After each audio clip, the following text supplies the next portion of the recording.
Dieu va faire, même si les situations sont difficiles, même si le monde dit que c'est impossible, mais tu y crois toujours. Parfois, Sœur Jenny, on est juste comme ça, dans le monde, les situations nous font douter. On n'y croit pas. Les gens autour de nous, parfois même, ils sont là et nous disent, mais non, c'est impossible ce que tu vas faire. Tu veux par exemple créer une entreprise, par exemple faire quelque chose, mais par les situations, est-ce que les gens te disent, tu n'y crois pas du tout. Or que la foi, ça doit être un élément pour toi, en tant que chrétien, qui te donne en fait la ferme assurance d'y croire. Tu y crois toujours. Même si les situations sont difficiles, même si ça ne va pas, tu crois toujours. Tu crois que ça va être. Les gens te disent, mais qu'est-ce que tu me dis? Tu peux pas faire ça. Mais tu peux y croire. En ayant la foi, cela te permettra d'y croire encore plus. Oui. C'est-à-dire là où les choses sont impossibles, tu crois quand même que Dieu va le faire. Amen. Là où les gens te diront, je dis un exemple. Si tu veux, par exemple, je sais pas, créer une entreprise, faire quelque chose qui nécessite de l'argent, mais tu n'as pas d'argent. Mais le fait de croire, en fait, tu as l'argent en toi. Exact. La foi, ça te permettra d'y croire et croire que Dieu agira, que Dieu fera.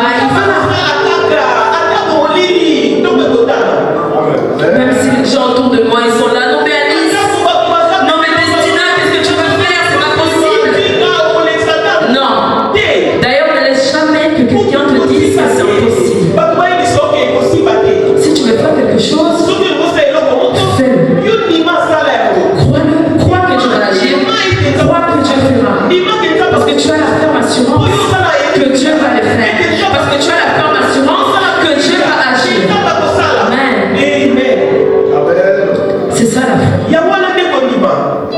Même si ça ne va pas, même si c'est impossible, tu le fais. Car de toute façon, rien n'est impossible à Dieu. Rien n'est impossible à Dieu. Alors tous les mots négatifs que vous avez parfois, selon les situations que nous vivons, je te conseille de le retirer. Retire tous les mots négatifs que tu as. Parce que ça ne te fera pas avancer. Vraiment pas. Deuxième chose, c'est que la foi doit être grande pour toi. Tu dois avoir une grande foi. C'est-à-dire que tu dois croire grand. Même si ça ne va pas, mais tu crois toujours grand. Que Dieu va faire, que Dieu va agir. Regardons ça dans Luc 8, verset 43. Verset 43 à 48.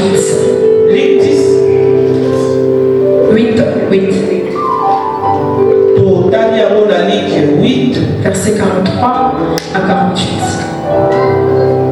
Verset 43 si quelqu'un peut le lire à 48. Je lis la parole du Christ. Amen. Or, il y avait une femme atteinte d'une perte de sang depuis 12 ans et qui avait dépensé tout son bien pour les médecins sans aucun ait pu la guérir.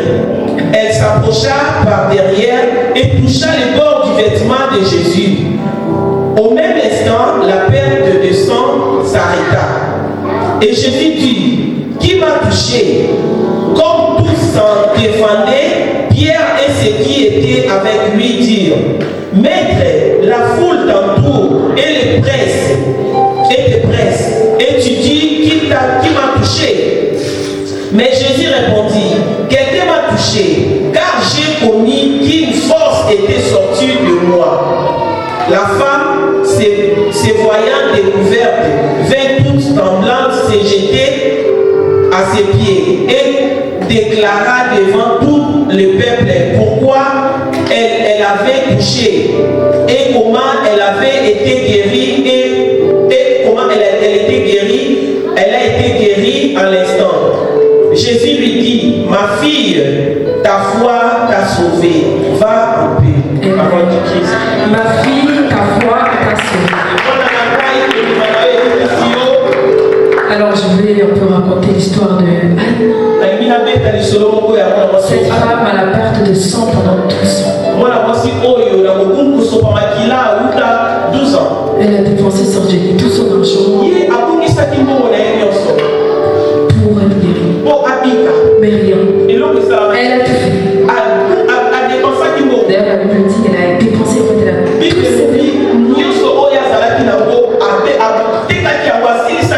Rien. Il faut savoir aussi qu'à cette époque-là, quand tu es dans ces périodes-là, tu es considéré comme un pieux. Considéré comme quelqu'un qui n'a pas de. Alors imagine la souffrance de cette femme pendant 12 ans. Mais cette femme, ce qui m'interpelle encore plus, c'est que cette femme, elle avait une foi grande. Alors que Jésus partait guérir les malades, les paralytiques, il vint du coup cette femme, donc il y avait les foules, hein. Il y avait vraiment une foule. Il était impossible pour elle de pouvoir le parler. Alors dans sa tête, elle s'est dit, si seulement je touchais je serais guérie. Cette femme, elle voit Jésus, il est guéri.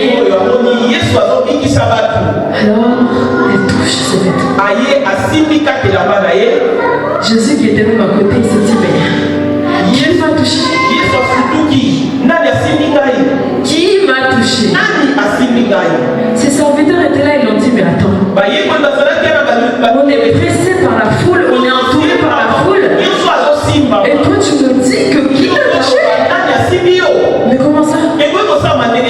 L'Éternel a dit, j'ai ressenti une force qui sortait de moi. J'ai senti une force qui est sortie de moi. Oui. La femme au moment, à l'instant même, elle a été guérie. À l'instant même. Jésus a découvert que quelqu'un l'a touché. Et ensuite elle vient et se jette à ses pieds et lui dit, Seigneur, c'est moi. Elle raconte même l'histoire. Ben voilà, pendant 12 ans, ma souffrance, c'était compliqué. Et j'ai l'idée de toucher votre vêtement.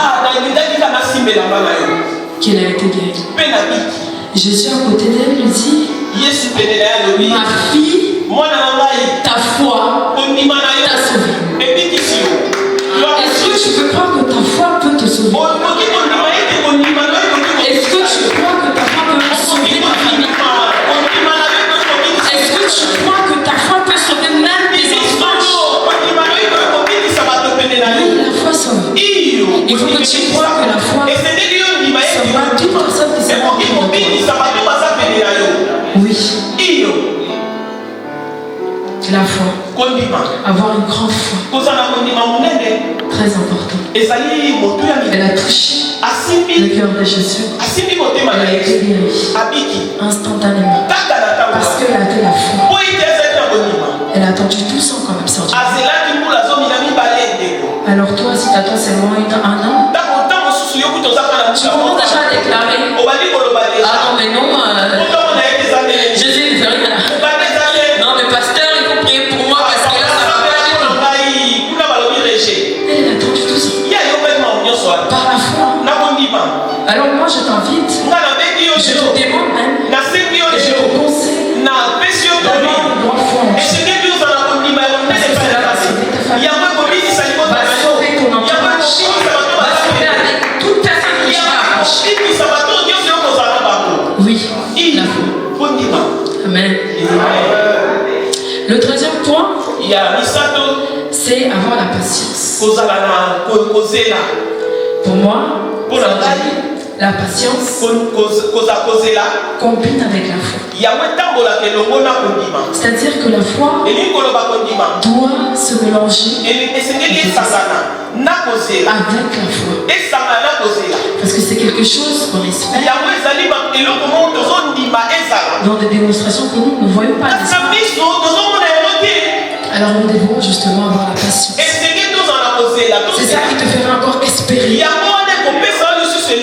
ça qui te fera croire encore plus. Même si ça ne va pas, même si ça ne bouge pas, mais en ayant la patience, tu crois que Dieu va le faire. Oui, la patience. La patience et la foi, c'est en école. Ce sont deux choses qui doivent combiner avec. Deux choses que tu dois avoir en toi. Parce que tu as la foi, mais tu n'as pas la patience. C'est compliqué. Tu vois, la patience et la foi doivent combiner ensemble. Oui. Parce que je sais que Dieu va le faire.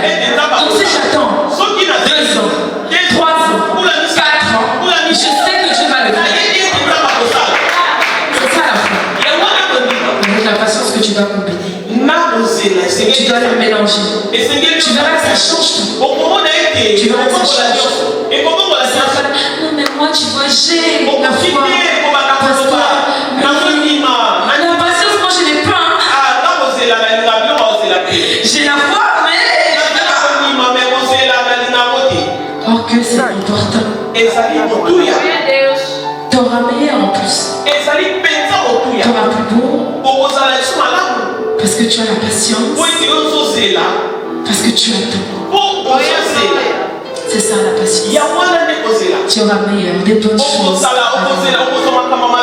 Parce que si tu as la foi et que tu n'as pas la patience, en fait tu risques de faire beaucoup d'erreurs. Parce que tu es impatient. Tu n'as pas de patience. Tu veux que tout soit fait. Mon entreprise aujourd'hui, c'est soit aujourd'hui, mais demain je ne fais pas. Si tu n'as pas la patience avec la foi, c'est compliqué. Tu feras beaucoup d'erreurs. Tu as la foi, mais tu n'as pas la patience. Oh, c'est compliqué. Tu crois, tu as la patience, tu sais. Ça va le faire. Ça va le faire. Dieu, il est grand. Il fait ces choses à son temps. Il a d'ailleurs dit, fais de l'Éternel tes délices et il te donnera ce que ton cœur désire. Alors toi, avec la patience et la foi maintenant, pour que tu puisses avoir des grandes choses. Amen. La patience en Dieu. Quelque chose de très important. Parfois certains ils oublient cela. Oui. Parfois les gens ils oublient. Ils oublient clairement.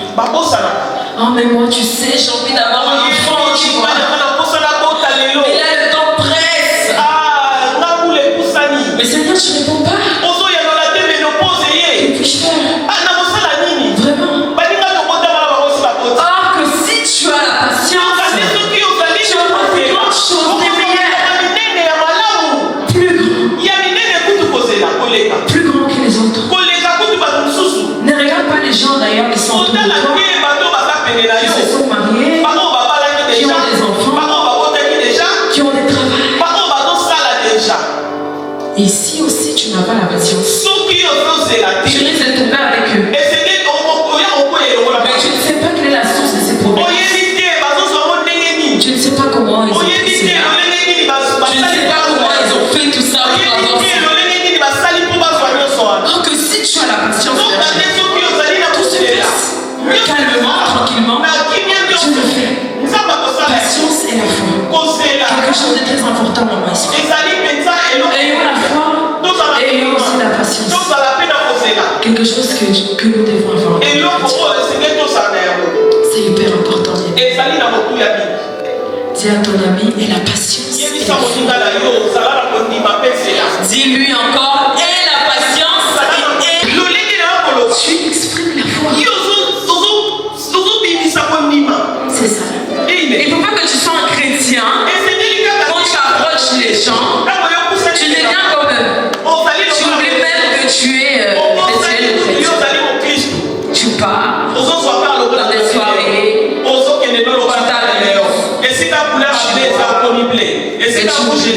Tu oublies qu'en fait, toi, ton corps, c'est le temple du Saint-Esprit. Que toi, tu dois exprimer la foi envers les gens. Partout où tu vas aller, il faut que tu exprimes la foi. Il faut que les gens ils soient inspirés par toi. Oui. Quand ils viennent à côté de toi, c'est dit non, elle est différente. Elle ne pense pas comme nous. Elle ne voit pas les choses de la même manière. C'est différent. Il faut que les gens, quand ils t'approchent, parce que là, ils doivent se dire non. Lui, il est différent. Ce papa est différent. On t'approche. On a direct envie de vous approcher. On vous approche. Les gens veulent savoir plus. Parce que tu exprimes la foi. Tu donnes l'envie à la personne de venir encore te servir. Me servir les servir. Il faut que dans ta vie quotidienne, que tu expérimentes la foi. Dans ta vie quotidienne, maman, il faut que tu inspires la foi. C'est-à-dire peu importe les gens qui t'approchent, ça veut dire maman inspire. Ah, elle est différente. Ah, maman inspire. J'aime cette maman. Sa foi, elle est tellement grande. En fait, notre foi, tu dois apporter du goût à ta foi. Tu dois apporter de la saveur sur des esprits.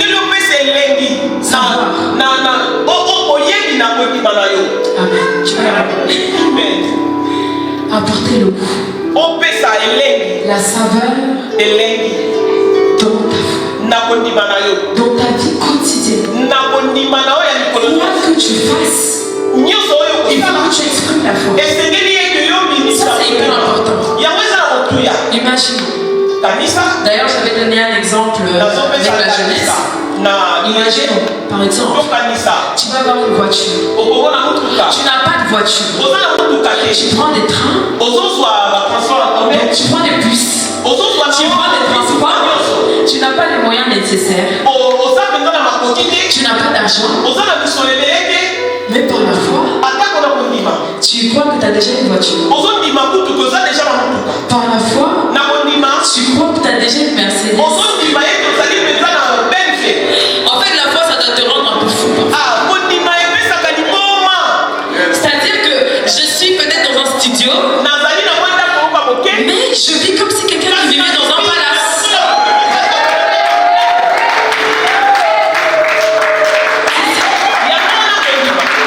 Je suis dans un studio, mais je crois que je vis dans un palace.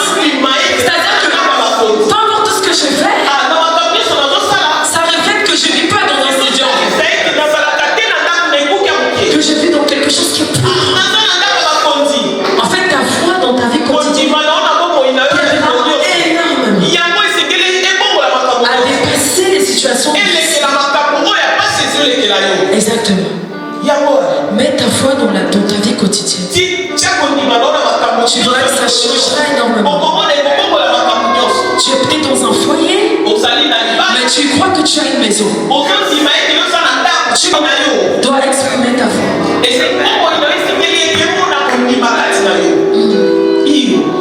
Oui. Dans ta vie quotidienne. Maison la foi. Mais la foi. Même si c'est compliqué, il faut mettre. C'est pas juste, oh, mais moi, j'ai la foi, tu vois. Mais tu sens que la personne n'y croit pas trop. C'est compliqué là. Je suis dans un petit studio, mais tu vois, je suis dans un studio.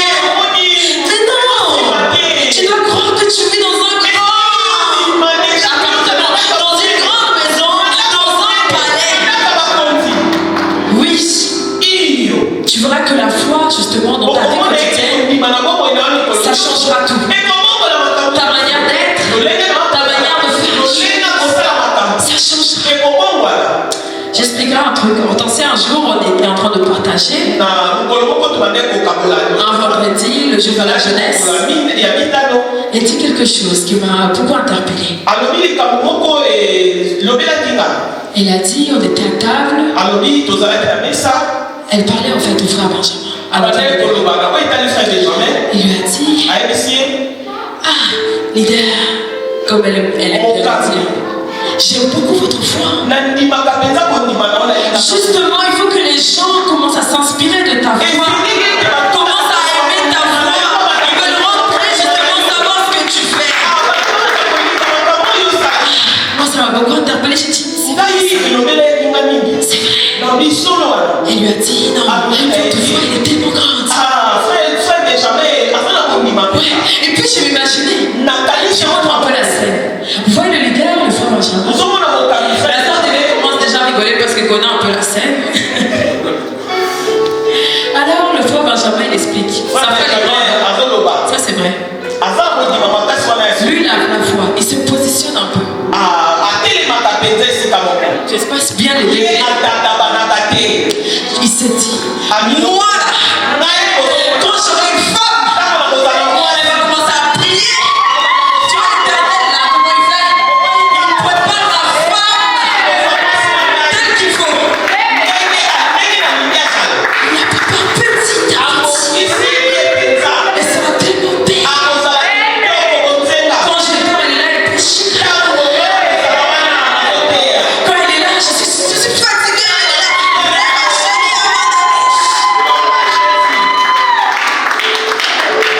Positionné. Toi aussi, il faut quoi? Crée aussi ton image.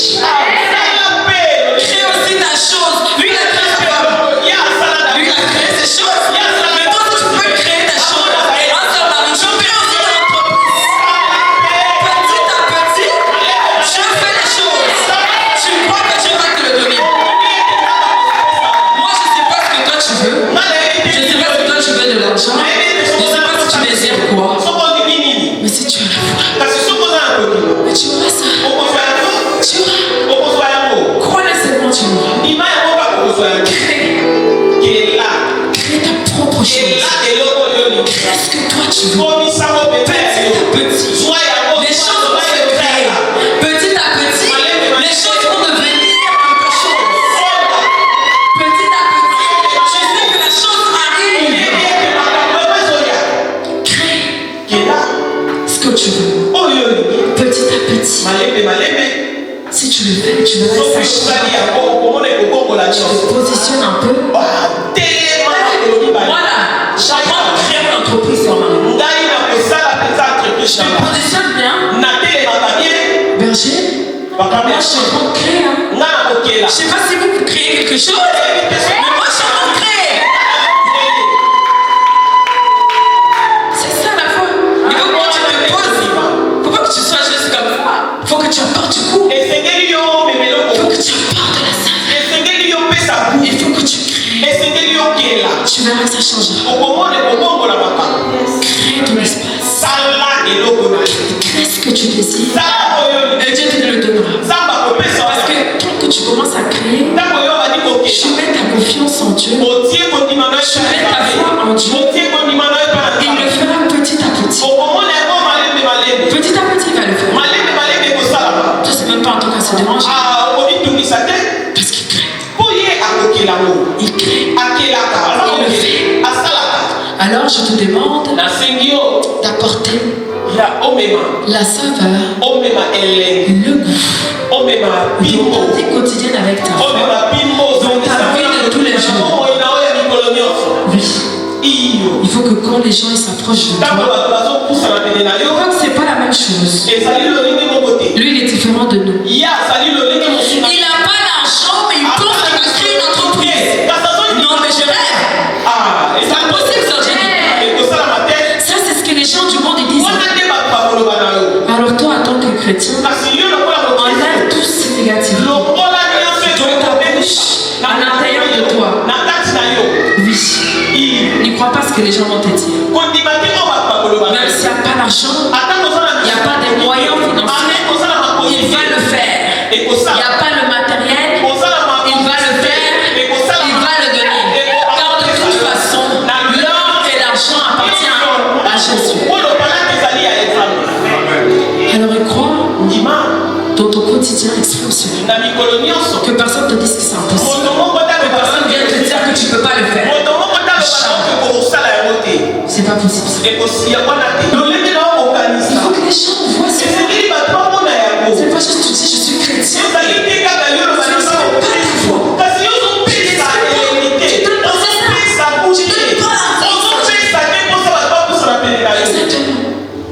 Il faut que les gens s'approchent de toi.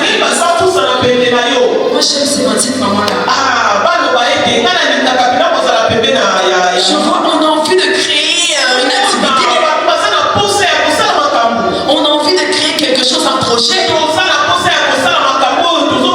sait que c'est impossible. On sait que les situations disent que c'est compliqué.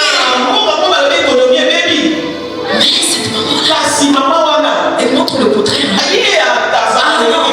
Elle nous montre que non, l'argent va sortir aujourd'hui.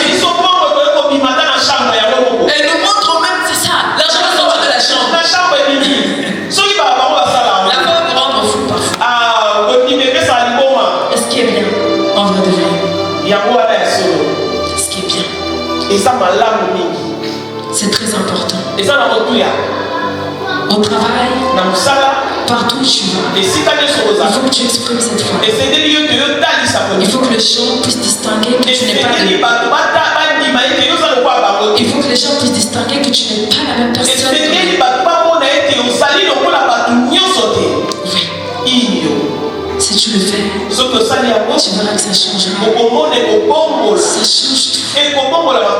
Ça change tout bien. Mets ça dans ta vie quotidienne. Tu vis des moments compliqués. Tu es dans un foyer. Comme si tu vivais vraiment dans une grande maison. Fais les choses comme les personnes vivent dans une grande maison. Ne te méprises pas. Non. Vois que tu es grand. Ouais. Tu vois la foi. Ça rend fou un peu. Mais ça te permettra de dépasser ce que l'Éternel attend de toi. De dépasser ce que Dieu il attend de toi. Selon ta foi. La foi. La foi en Dieu. Dans ton quotidien. Un sans destin. Si ça va pas, c'est compliqué. Mais que tu as la foi, tout va bien se passer. Tu n'as pas de permis, tu cherches un permis. Fais déjà des choses comme lui, il y a déjà un permis.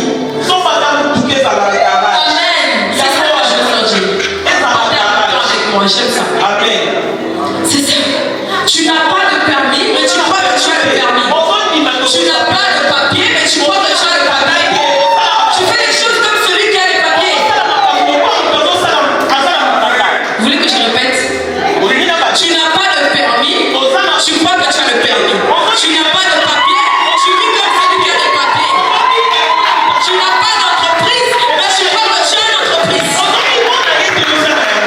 Oui, c'est ça. Exprime-le. Ça changera tout. Tu verras, ça changera. Tu seras différent des autres. Que les gens se demandent là. Parce qu'ils voient eux, ils voient que la réalité. Mais toi, tu vois eux, les gens de ce monde ne voient que la réalité. Mais toi, tu vois loin. Parce que tu as foi en Dieu. Tu crois que Dieu va le faire et qu'il agira. Oui. La foi en Dieu. Apporte ce savoir-là.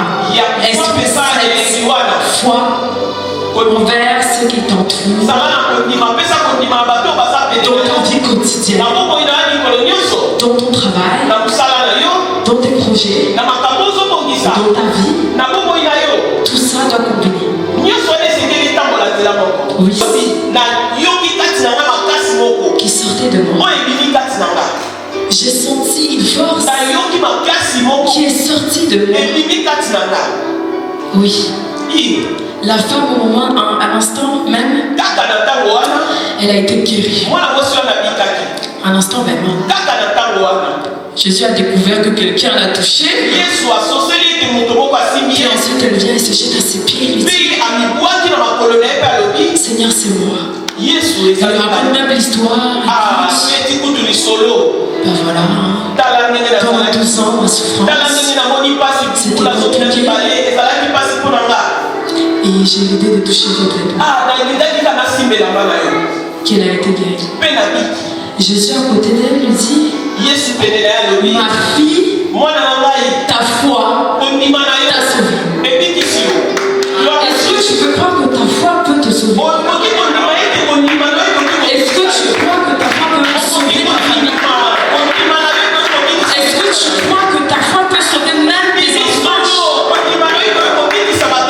Oui, la foi sauve. Il faut que tu crois que la foi sauvera toute personne qui s'est rencontrée de toi. Oui. La foi. Avoir une grande foi. Très important. Elle a touché le cœur de Jésus. Elle a été guérie instantanément. Parce qu'elle avait la foi. Elle a attendu 12 ans quand même sortir.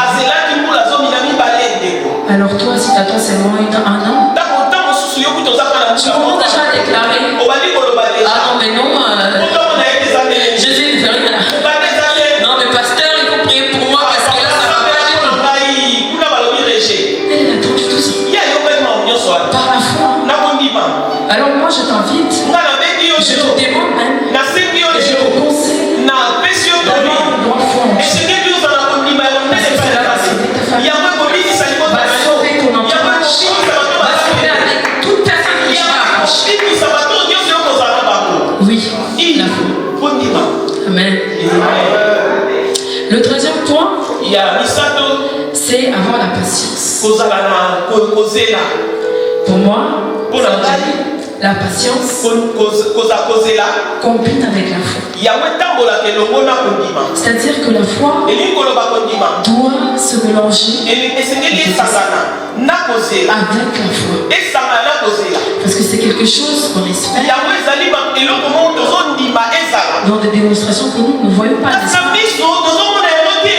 Alors nous devons justement avoir la patience. C'est ça qui te fera encore espérer. C'est ça qui te fera croire encore plus. Même si ça ne va pas, même si ça ne bouge pas, mais en ayant la patience, tu crois que Dieu va le faire. Oui, la patience. La patience et la foi, c'est en école. Ce sont deux choses qui doivent combiner avec. Deux choses que tu dois avoir en toi. Parce que imagine, tu as la foi, mais tu n'as pas la patience.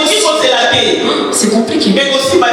Tu vois, la patience et la foi doivent combiner ensemble. Oui. Parce que je sais que Dieu va le faire. Donc si j'attends 2 ans, 3 ans, 4 ans, je sais que Dieu va le faire. C'est ça la foi. Avec la patience que tu dois combiner. Tu dois la mélanger. Tu verras que ça change tout. Tu verras que ça change. Non mais moi tu vois j'ai la foi. Parce que la patience moi je l'ai pas. J'ai la foi mais or que c'est important. T'auras meilleur en plus. seras plus beau. Parce que tu as la patience. Parce que tu attends. C'est ça la patience. Tu auras meilleur, des bonnes choses. Parce que si tu as la foi et que tu n'as pas la patience, en fait tu risques de faire beaucoup d'erreurs. Parce que tu es impatient. Tu n'as pas de patience. Tu veux que tout soit fait. Mon entreprise aujourd'hui, c'est soit aujourd'hui, mais demain je fais pas. Si tu n'as pas la patience, avec la foi, c'est compliqué. Tu feras beaucoup d'erreurs. Tu as la foi, mais tu n'as pas la patience. C'est compliqué. Tu crois, tu as la patience, tu sais. Ça va le faire. Ça va le faire. Dieu, il est grand. Il fait ses choses à son temps. Il a d'ailleurs dit, fais de l'Éternel tes délices et il te donnera ce que ton cœur désire. Alors toi et la patience et la foi en temps pour que tu puisses avoir des grandes choses. Amen. La patience en Dieu. Quelque chose de très important. Parfois certains ils oublient cela. Oui. Parfois les gens ils oublient. Ils oublient clairement. Oh mais moi tu sais j'ai envie d'avoir un enfant. Mais là le temps presse. Mais Seigneur tu ne réponds pas. Que puis-je faire? Vraiment. Or que si tu as la patience, tu auras des grandes choses, des meilleures, plus grands que les autres. Ne regarde pas les gens d'ailleurs qui sont autour de toi, qui se sont mariés, qui ont des enfants, qui ont des travaux. Et si aussi tu n'as pas la patience, tu risques de tomber avec eux. Mais tu ne sais pas quelle est la source de ces problèmes. Tu ne sais pas comment ils ont fait cela. Tu ne sais pas comment ils ont fait tout ça pour avoir ça. Alors que si tu as la patience, tout se passe calmement, tranquillement. Tu le fais. Patience et la foi. Quelque chose de très important dans ma vie. Ayons la foi et ayons aussi la patience. Quelque chose que nous devons avoir. C'est hyper important. Dis à ton ami et la patience. Et la foi. Dis-lui encore et la patience et la foi. Il est là à côté de toi, tu peux lui dire, il est pas content. Et la patience et la foi. Tu verras des grandes choses qui t'attendent. Toi, tu seras achevé. Les gens qui seront autour de toi seront étonnés. Vont se demander, mais comment tu as fait ça? Comment tu as eu ça? Parce que tu avais la patience, tu avais la foi en Dieu et Dieu te l'a donné. Tu vois quoi, c'est bon? Si tu combines les deux, tu as les choses. Si tu fais les deux choses, tu mélanges bien même. Moi je te garantis. Moi je te le dis. Tu auras des grandes choses. Meilleur. Tiens ton frère, ta soeur et la patience. Amen. Important. Autre chose, c'est que la foi, tu dois la mettre dans ta vie quotidienne. C'est ça. La foi, ça va être ta vie de tous les jours. C'est-à-dire que les gens, quand ils t'approchent, berger, ils doivent voir, il a une foi. Il est différent que nous. Il n'est pas pareil. Quand les gens te regardent, par ton apparence, ta façon de parler, tu exprimes la foi. C'est ça. Il ne faut pas que tu sois un chrétien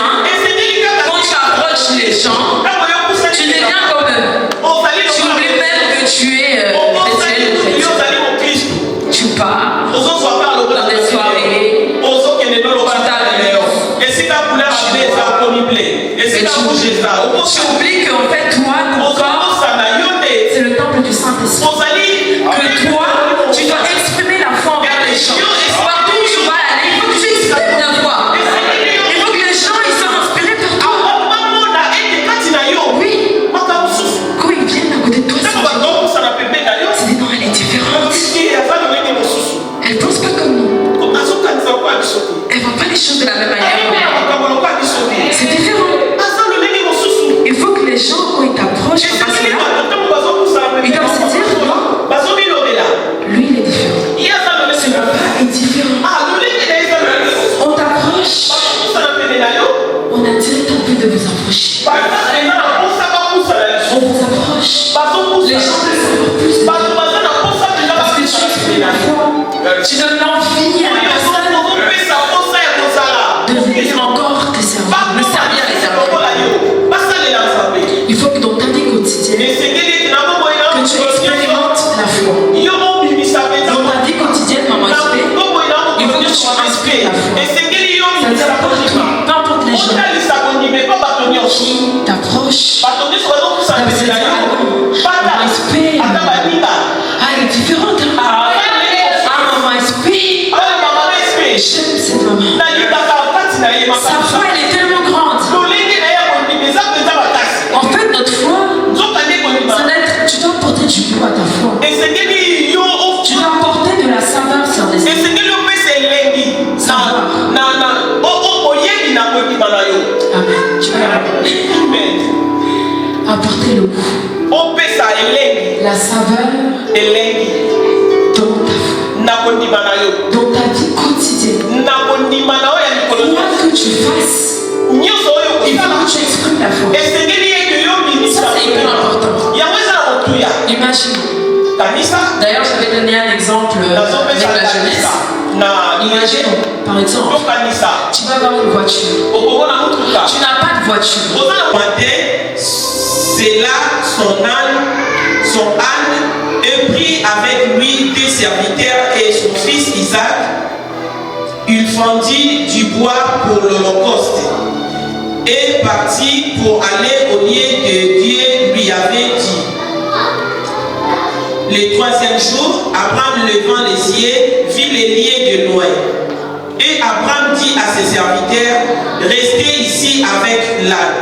Moi et le jeune homme, nous irons jusque là pour adorer. Et nous reviendrons auprès de vous. Amen. Tu peux t'arrêter là. Amen. Pour ceux qui veulent relire encore l'histoire, vous pouvez continuer jusqu'à verset 12.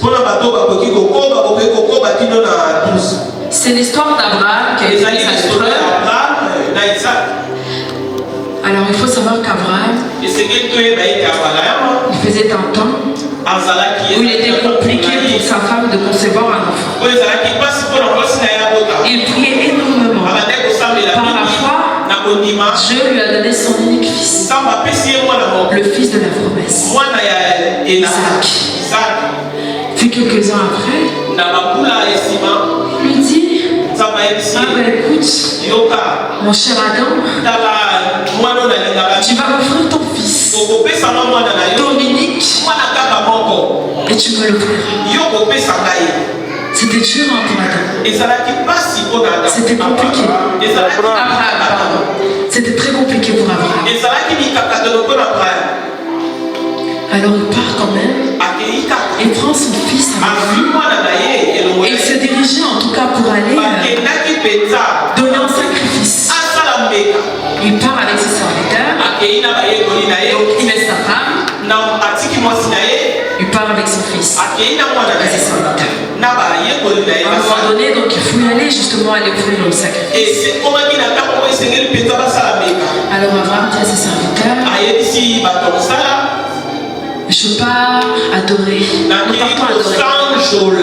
Or que il partait sacrifier son fils, son unique, son cher.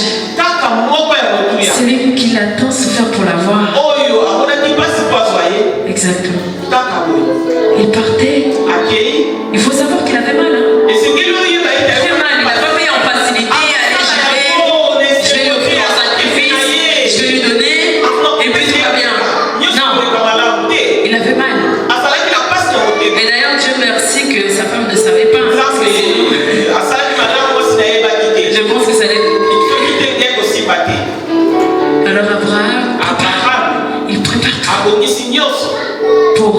fils sur sa Alors l'ange de l'Éternel lui dit, j'ai vu à quel point tu crains Dieu, mais que tu peux ton fils. Alors toi, que sacrifierais-tu pour l'Éternel avec ta foi? Aujourd'hui, Sœur Jenny, parfois, on s'est dit que c'est impossible de donner quelque chose qui est plus cher. Tu vois, j'ai la foi, pasteur. C'est compliqué. Je suis tellement attachée à ça que je ne peux pas. C'est compliqué. Moi, je cherche autre chose. Pas ça. Est-ce que tu saurais sacrifier? Donner. Garder la tranquillité. La paix, même si c'est compliqué. Parce qu'il n'a pas dit à Abraham. Il n'a rien dit. Il n'a rien dit ni à sa femme, ni à son serviteur. Il a regardé ce secret entre lui et Dieu. Alors toi, que sacrifierais-tu pour lui? Pose-toi des questions. Parce que même l'Éternel, berger, quand il vous prend quelque chose de plus cher, il te donne encore plus. C'est ce qui est fantastique. S'il te prend quelque chose de plus petit, il te donne encore plus grand. Alors on ne peut pas te donner ce qui est plus précieux. Donne-lui. Il t'a demandé, il ne fait pas sans. Ouais, t'as écouté, c'est ça. C'est exactement ça, Sœur Jenny. Ouais. Ah non, c'est trop fort pour moi, pasteur. Ah mais Dieu, tu vois. Ça arrive. Ça arrive.